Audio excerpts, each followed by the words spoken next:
Fala, galerinha do canal Química em 12, e olha só, hoje a ideia é avançar mais um pouco em propriedades periódicas, perfeito? Já vimos raio atômico, já vimos energia de ionização, eletroafinidade e eletronegatividade, tudo linkado ao raio atômico. E agora, pessoal, eletropositividade e depois reatividade química, perfeito? Legal. Agora, te inscreve no canal, avisa a galera que tem mais uma aula de propriedades periódicas. Francis, pintou uma dúvida, lá no finalzinho da aula você pode postar a tua dúvida, eu vou correr atrás de ti e eu vou tirar essa dúvida pontualmente, beleza? Agora, vamos avançar, vem comigo, olha só. Pessoal, existe eletronegatividade e existe eletropositividade, tá? Vamos relembrar um pouquinho? A negatividade, a outra da aula passada, tá? Ela indica a tendência do átomo ganhar elétrons, tá? E é chamada de caráter ametálico. Isso, a eletronegatividade. Agora, a eletropositividade, ela é o oposto. Então, ela indica o quê? A tendência de um átomo perder elétron. Tendência de um átomo perder.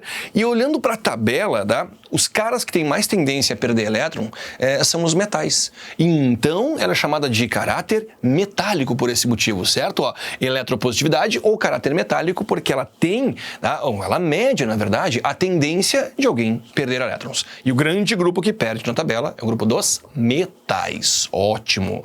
E aqui eu vou te explicar também como é que ela vai variar dentro da tabela periódica. Isso é importante, saber o que é. Sim, é importante, claro, tá? E como ela oscila na tabela. Então é o seguinte, pessoal. Você pegar, por exemplo, aqui, ó, numa mesma família, já em várias aulas eu venho comentando que o raio ele aumenta de cima para baixo. Ele aumenta de cima para baixo. Legal? Muito bem. Então, quem será que perderia elétrons com mais facilidade desses três aqui, tá? Eu quero que você imagine o seguinte, que nós temos então, por exemplo, aqui um elétron na última camada do lítio, do sódio e do potássio, tá? Temos um elétron na última camada de cada um. Quem você acha que perde o elétron com mais facilidade? Essa distância é ela que conta, tá? Então, olha só, como o elétron aqui na última camada está mais distante do núcleo, o potássio ele perde com mais facilidade.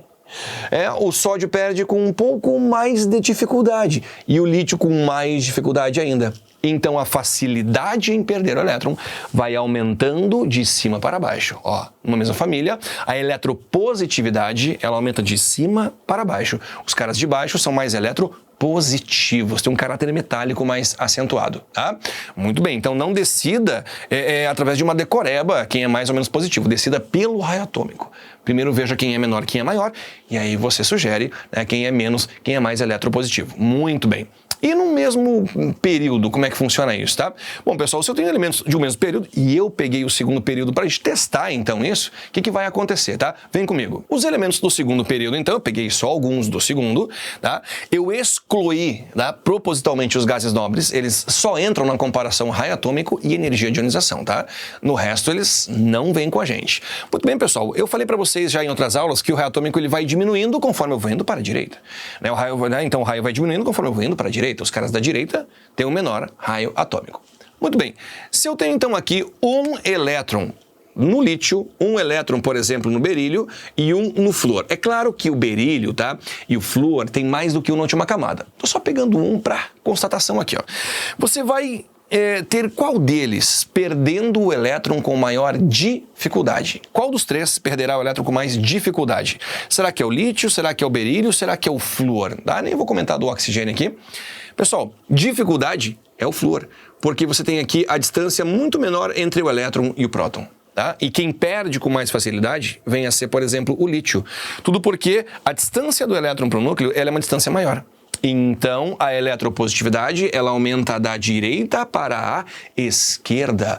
A eletropositividade, ela aumenta da direita para a esquerda. O raio vai ficando maior, é cada vez mais fácil o meu átomo ele perder elétron. Concorda comigo, tá? Então, está evitando muita decoreba, que está entendendo, né, que os átomos da esquerda perdem elétron com mais facilidade, porque eles são maiores. Eu brinquei em outra aula com um chocolatinho, né? O cara está segurando o chocolate assim, ó, perto de você. Você passa ali e pega dele. Agora o cara está segurando o chocolatinho aqui, ó, grudadinho nele, tá? Vai ser fácil arrancar esse chocolate? Não vai ser, tá? Então, numa analogia bem bobinha, mas é assim que funciona tomar um elétron de átomos maiores e átomos menores. Pegou legal? Muito bem, tá? Mas avança comigo, tá? Avança comigo, vem junto. Quando se fala na tabela periódica no todo, tá? Você já tem então a oscilação do raio atômico aqui, tá? Ó, de cima para baixo vai aumentando numa família, da direita para a esquerda vai aumentando num período. E aí, pessoal, né? Você pode sobrepor ao raio a eletropositividade. Como assim, Francis? Pô, eu sei, por exemplo, que se o magnésio está mais acima que o estrôncio, então, por ser maior, ele é mais eletropositivo. Se eu comparo aqui o potássio e o titânio, né? O potássio por estar à esquerda, olha só, o potássio ele é maior que o titânio. Então ele é mais eletropositivo. Legal? Bom, pessoal, então raio atômico e eletropositividade, elas são diretamente proporcionais. Eu gosto muito de uma frase que é assim, ó. Todas as propriedades são inversamente proporcionais ao raio, exceto a eletropositividade. Olha que legal, tá? Todas as propriedades, pensa comigo, tá? Aumentou o raio, diminuiu a energia de ionização, diminuiu a eletroafinidade, diminuiu a eletronegatividade, mas aumentou a eletropositividade. Então, todas as propriedades são inversamente proporcionais ao raio, exceto a eletropositividade. Que maravilha, né? Bom, e eu não vou aguentar, eu não ia fazer, mas eu vou fazer, tá? Eu vou te passar um macete. Professor, é uma carta? Não, é um macete. Eu nunca vou decorar. Vai. Se eu decorei, pessoal, eu tenho problema sério de memória. Eu não sei o meu nome completo, nem vocês sabem o nome completo, vou revelar. É Francislan Eduardo Isoton. Esse é meu nome completo. Tá? Alguém falou saúde aí, né? Ó, então, esse aqui vem a ser um macete completo de eletropositividade. E você vai saber sim, tenho certeza.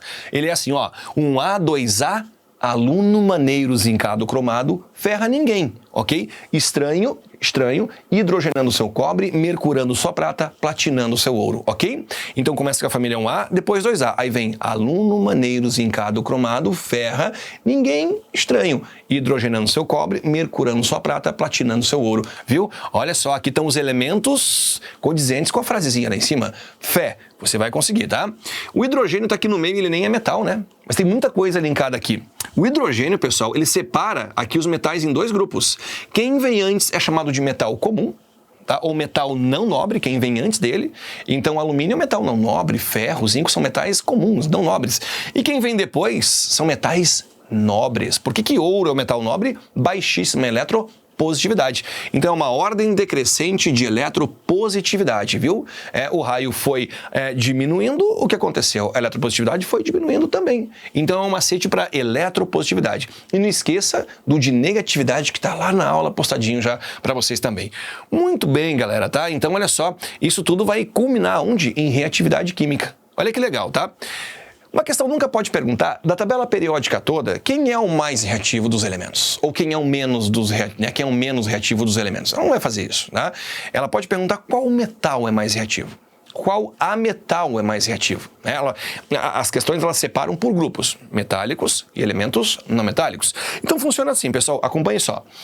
Quando se fala em eletropositividade, quanto mais eletropositivo for o meu, olha só, metal, quanto mais positivo for o meu metal, mais reativo ele vai ser. Vou dar um exemplo muito claro, tá? Você pega uma barrinha de ferro e você põe na água, mergulha na água uma barrinha de ferro, um prego na água. Dias depois ele vai estar oxidado lentamente, né? Então ele é pouco reativo. O ferro é pouco positivo, então ele é pouco reativo, tá? Ele tem pouca facilidade de perder elétron, o ferro. Agora você pega o sódio. Tá? Já viu algum videozinho por aí, por exemplo, do o sódio na água? Uma hora põe no YouTube sódio e água. Galera, não é que reage. Explode. O sódio, ele explode na hora que você coloca em contato com água. Por quê? A alta reatividade. O sódio é muito eletropositivo. Tá? Olha o macetinho de antes, família 1A, 2A, lembra? Tá? Então ele é muito reativo e ele perde elétron com muita facilidade. Então, pessoal, a reatividade de um metal depende de sua eletropositividade e mede a tendência do átomo oxidar, isso é, perder elétrons. Se a gente pensar aqui nos não metais, tá? Nos não metais, mudei de grupo, então, quanto mais eletronegativo for o meu não metal, mais reativo ele vai ser. Francis, eu não entendi. Quanto mais positivo, mais reativo. Quanto mais negativo, mais reativo. Como assim? Pessoal, eu estou comparando grupos diferentes. Tá? Grupo de metal e grupo de ametal. Os ametais, quanto mais eletronegativos, ok? Maior, então, a facilidade deles ganharem elétrons. Eu até passei um macetinho para você em outra aula, lá do Fui Ontem no Clube, lembra? Então, quanto mais negativo for o meu elemento, metálico, não, ó, ametálico, maior é a sua facilidade de ganhar elétrons, tá? Pronto, são grupos diferentes. Aí, olhando para a tabela, eu vejo assim, tá? Quanto mais próximo do flúor eu vou, mais reativo é o meu ametal, tá?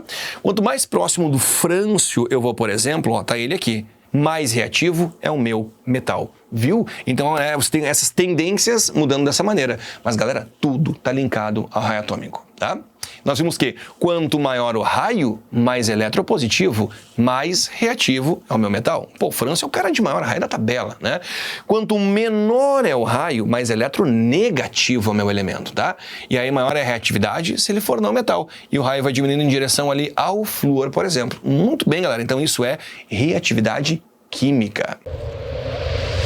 Pessoal, então uma outra propriedade vem a ser volume atômico. O volume atômico, então, ele aumenta de cima para baixo e ele aumenta aqui, ó, do centro para as extremidades, tá? Então isso aqui vem a ser o volume de um mol de átomos daquele elemento na forma sólida, perfeito? Tá? Então é uma propriedade menos intensa nas provas, mas, galera, é bom ter o conhecimento, perfeito? Densidade, uma característica fundamental dos nossos elementos, né? Então você vai ter a densidade aumentando de cima para baixo, ok? E aí das extremidades para o centro. É dessa maneira, né? Você pega, por exemplo, o ósmio, o irídio, são elementos que estão mais ou menos nessa região. Eles são os mais densos da tabela periódica, tá? Enquanto o hidrogênio e hélio são os caras menos densos da tabela periódica toda, né? O ponto de fusão e ebulição, pessoal, que ele oscila, né, de forma bem irregular na tabela periódica, ok? Né? Na família 1A e 2A, então, aumenta de baixo para cima, né? No grupo B, de cima para baixo, perfeito? Você vai ter, então, aqui família 3A aumentando de baixo para cima novamente. Nós temos aqui alguns extremos, né? O elemento, por exemplo, carbono, o elemento carbono e o tungstênio sendo os elementos com maiores pontos de fusão e ebulição da tabela periódica toda.